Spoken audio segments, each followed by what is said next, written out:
a typical inline 3-valve sprinkler system, probably 15 years old at least.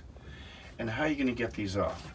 It's connected here and it's screwed in here, and this is copper pipe. So you want to be very careful with the copper pipe. So when you're taking these off, you want to make sure you get a good footing on here and here. Don't use a pipe wrench down here or you'll break the connector there. You're going, how did they put these in? We should be able to take them off. Well, they really weren't thinking. And the next time we do this, we're going to use a union that allows us to drop them in. And if we have to work on them, they're going to be much easier. And I tell you, once you put these in, I'm putting in some Rainbirds, and I just thought I'd give you a show of what to do and what not to do. Okay, so we're going to give this a try, and I'm going to show you what to do. I'm going to walk through some of the steps that have already been done so you won't have to be bored through this.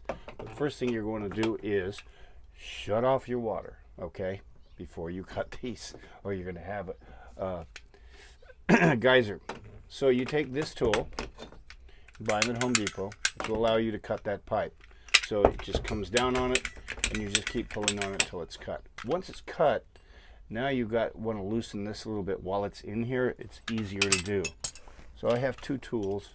I have this this gripping tool here, pipe wrench type tool, and then you get up in where the nut is, not where the union is, but where the nut is, and you turn. Now you've got this off. Now, how are you going to be able to turn this and get this out? That's the problem. So the easy way to do this is to get a grinder and just grind this edge off, and then you can just... So when you do this, always use safety goggles. Yep, don't overlook that. As you can see, I saved the last one for you so you could see actually how I'm taking it off. You can see I cut them. Sometimes if the pipes are old or you get in an angle, you're going to get the bottom end of these to chip or what have you. That's okay, just cut them lower. What I would do is cut off the wires on the solenoid or the valve. That way when you spin it, it doesn't get in your way. Just a little... There we go. Just cracked it a little bit. That's all you got to do is just get that tension off. There we go. I can turn it.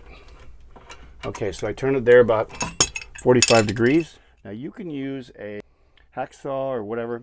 I like a grinder. It's real quick. Safety glasses on. Doesn't matter what angle you come in. Safety glasses are nice because you get sprayed with water.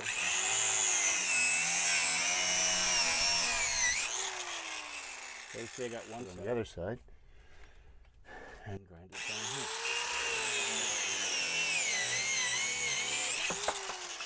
This. And spin it off. Make sure you don't touch the plastic. It's probably pretty hot.